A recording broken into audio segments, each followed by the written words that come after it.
ইহুদিরা আল্লাহ নবী ভণ্ড নবী গ্রহণ করার জন্য এসে বলল, এই কোরাইশের লোকেরা, তোমার খুব পণ্ডিত, তোমার তো ভাষাবিদ, অহংকার করো, শোনো এসব জাদুর ব্যাপার।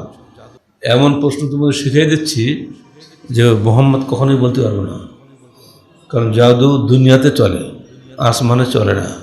তুমি তো নবীকে বলো আসমান নবী চাঁদটা দ্বিখণ্ডিত করে দাও, যদি পারে তা বুঝতে হবে সত্য নবী। বিলন ওমর বয়স 15 বছর, উনি বলছে আমার চাঁদ একবার আমার চোখের সামনে এটা হলো।